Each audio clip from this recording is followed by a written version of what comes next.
G'day viewers, my name's Graham Stevenson and I'd like to invite you to come on a journey of creativity and learning and adventure through the series Colour in Your Life. There's an artist in every family throughout the world, and lots of times there's an artist deep down inside all of us as well.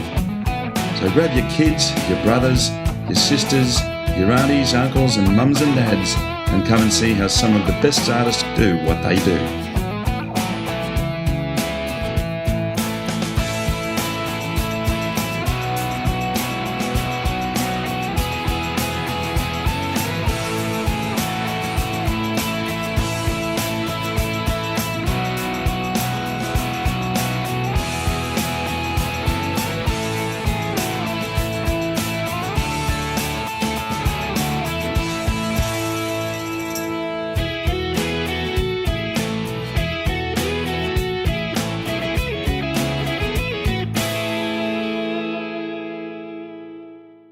Okay folks, well welcome back to Colour in Your Life. Well, we are in the North Island of New Zealand today. We're going to be spending a little bit of time over here there, and we're at a beautiful place called Titirangi, which is a fantastic area where the scenery is just spectacular up here.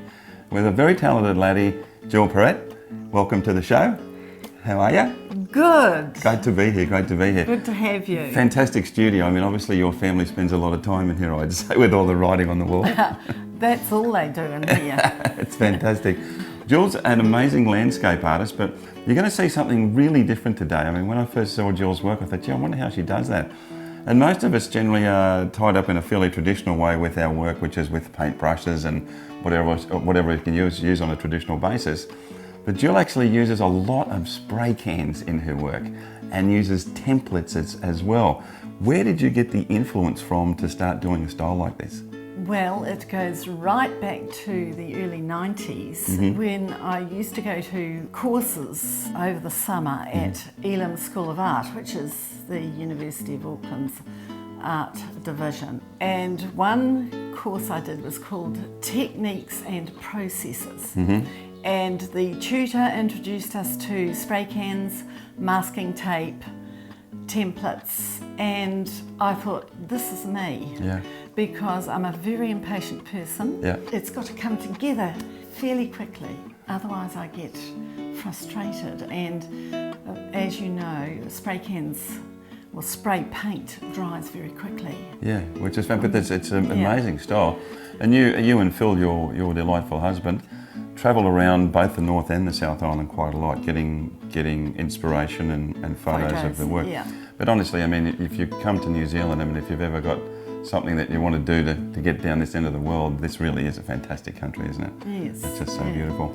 Jill also uses a lot of impastos to build up the texture of the painting. It's really different, very vibrant. There's lots of metallics in there as well. Yes. And she's already made a bit of a start on one. But to put down these first layers, we have to step outside because it can be a little toxic. We're going to go outside and prepare the first layers of this situation and then come back into the studio and watch her use these templates to build these paintings. It's going to be really exciting. I'm very, very looking forward to this. So let's go and have a look what she does.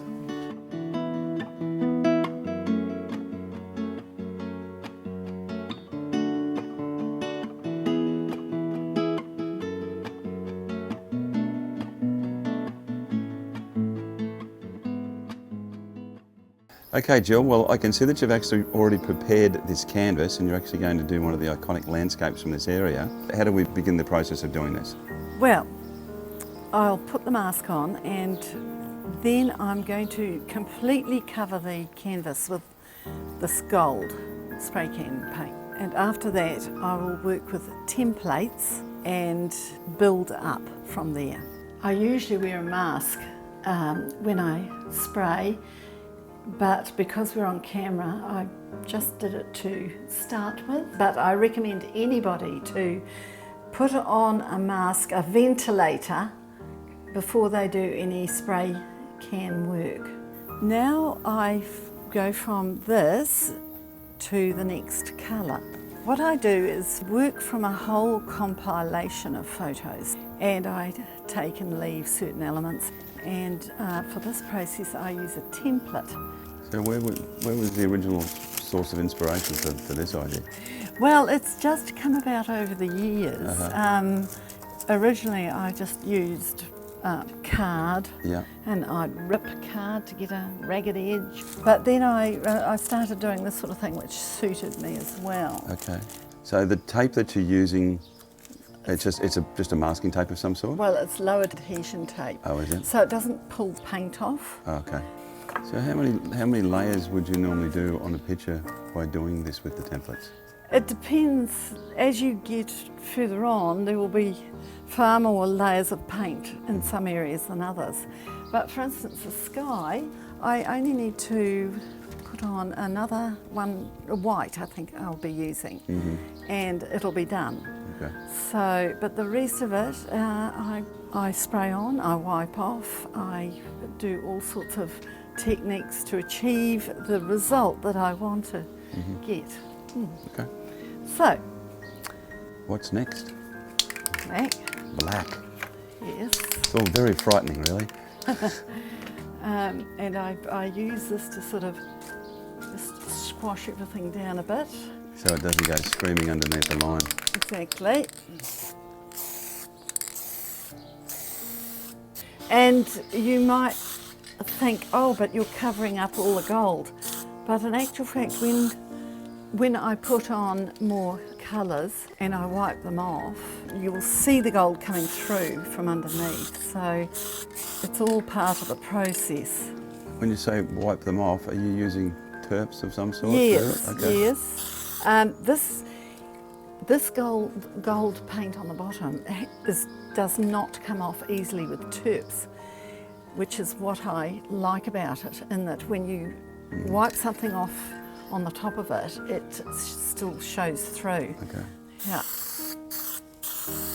All these things come through trial and error. Over time, you get to know what you're using, the limitations of it. So you've had quite a few exhibitions over the years as well. You've exhibited with the Parnell Gallery, and a new gallery that you're with as well is the Mobile Art Gallery. Tell me a bit more about the Mobile Art Gallery. Well, I'm glad you asked, because Mobile Art specialise in putting digital prints on your wall to see if you like a painting. Okay. And they do a lot of corporate work. Then if they like one in particular, the Mobile Art will take it out and hang it. And they do a lot of rental art. See, corporates rent a lot of artwork.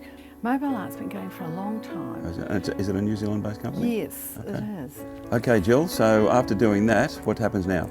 Now we pull the template off. Okay. And we're left all those with those really dynamic structures underneath. It's pretty amazing, doesn't it?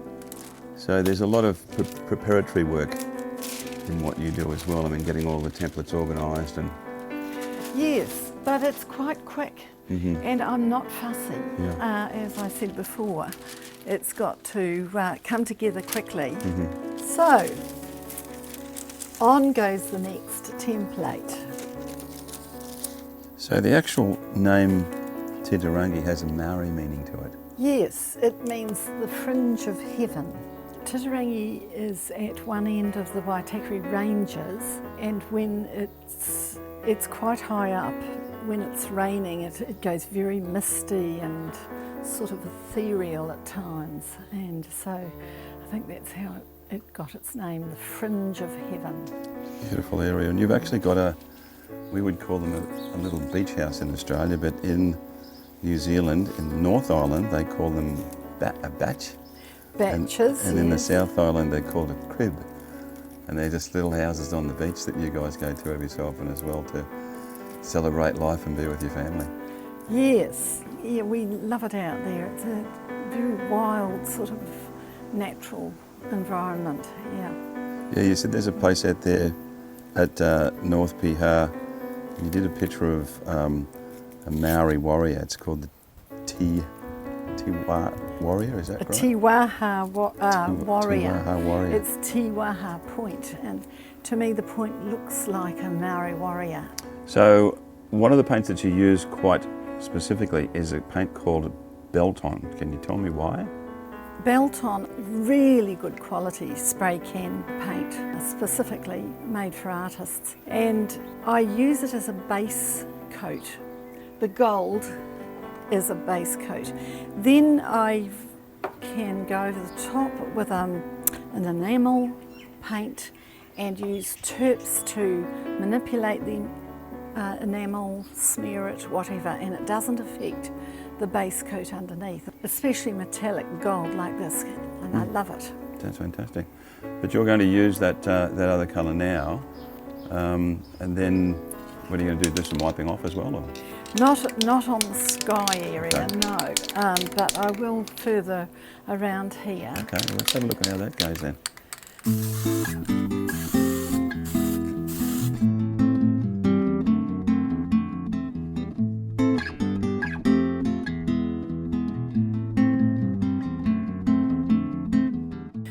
So I'm now putting on the enamel, which I will soon proceed to smear with some terps. This gives me the direction of waves coming in and provides a base for the colours I'm going to put over the top. You see the base coat's not moving, which is really good. Yep. If I had an enamel gold paint on as a base, this would pick it up and interfere with what I'm trying to do. How many different coloured spray can tins do you think you'd actually have? How many colours would you use overall? Many? Oh, look, I go into a shop and I'll spend hours in front of the cabinets because there's so many different shades, and sometimes I end up putting one colour over the next colour in order to get a certain tone, and the next week I'll see it in a spray can display. Yeah. Think, oh, I wish I'd had that last week. So here I'm building up so that you get some idea of waves coming in. And you just a bit of old cardboard that you've torn or cut out? Yes. We've got another piece that you actually painted as well called West Coast, which is a little similar to this in makeup. It's, you know, these blue waves stretching into the distance. It's a wonderful piece as well. Yeah, you've got another piece called Winghead at Waitipu, and it was the lighthouse was named after the lighthouse keeper, who was Mr. Wing. Is that correct? Captain Wing. I'm just marking this line off here. This is a little creek in the photo that goes down to the sea, and so I just want to get a crisp edge on it, and it goes up into the valley here. Oh, so you can just go down there on a line or something, can you? Just using the tape. Well, I'll just spray. Okay. Yeah. And at the bottom it diffuses into the sea, so Yes. I'm going to try and achieve that effect. So,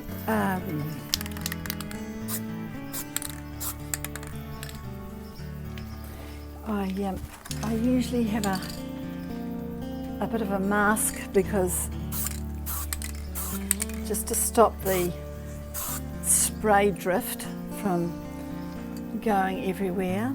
And down here, I don't mind if the spray drift does go over the place a wee bit, because that's where the little creek diffuses.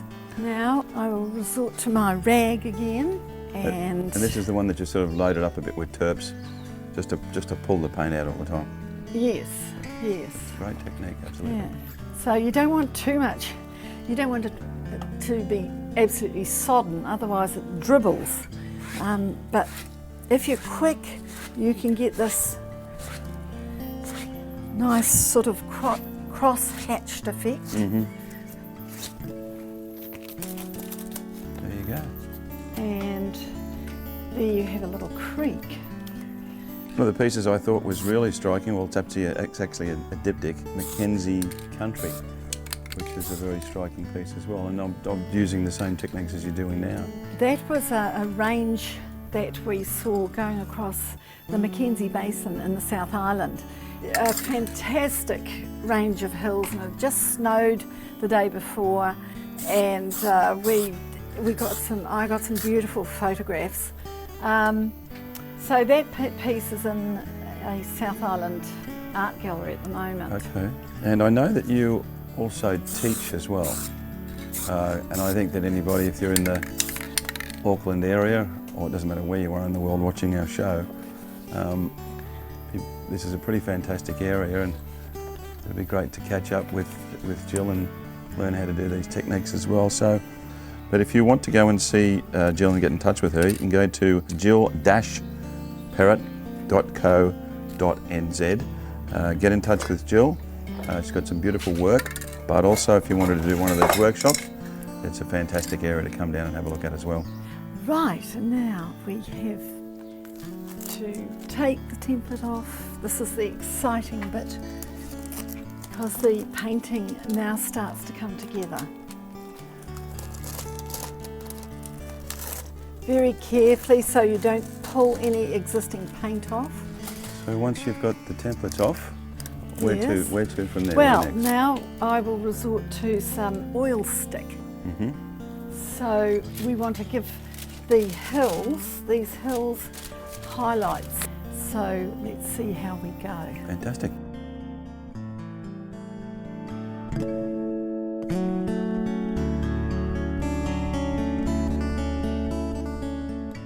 So Jill, we've put the piece inside, and now you're going to start to use your oil sticks to bring all of those rough edges up to highlight them.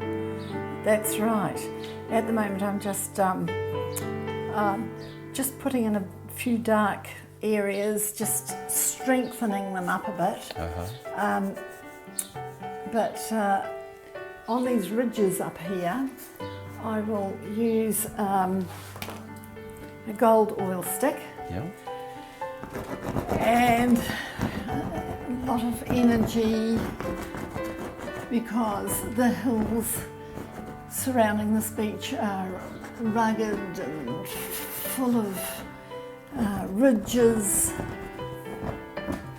and these hills in particular, and I can show you a photo, are ridged.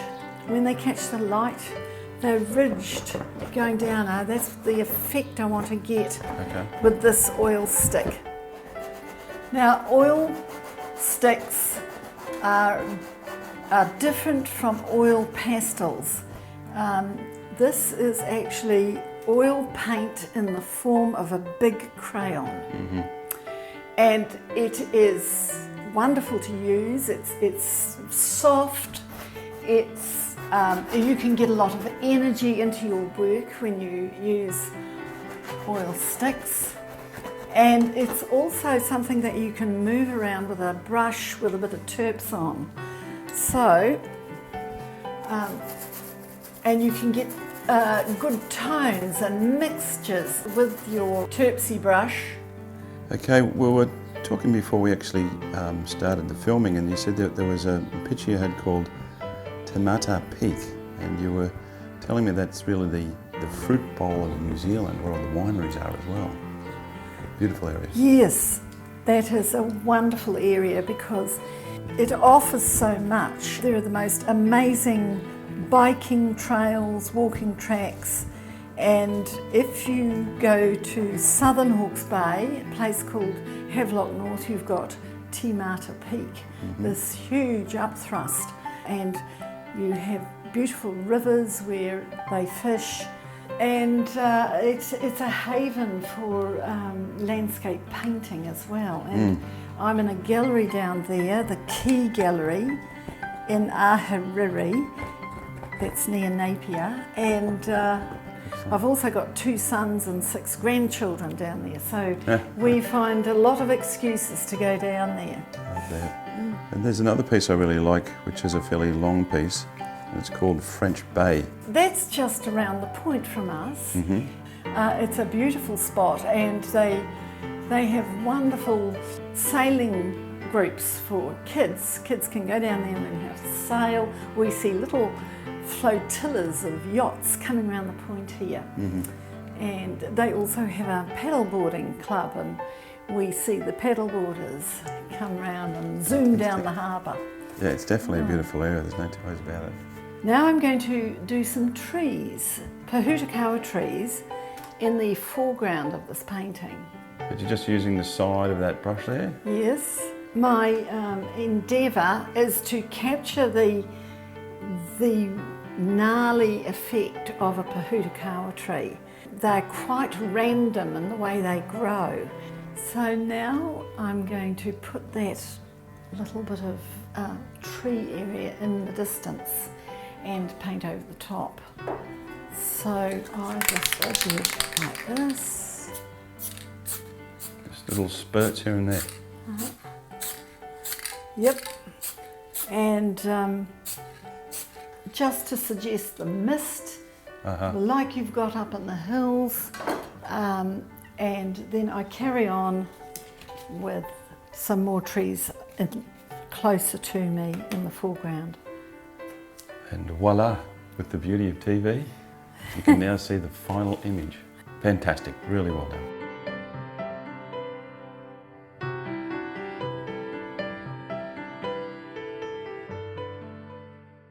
Okay guys, well we've had a fantastic day here at Titirangi today. It's just a beautiful place.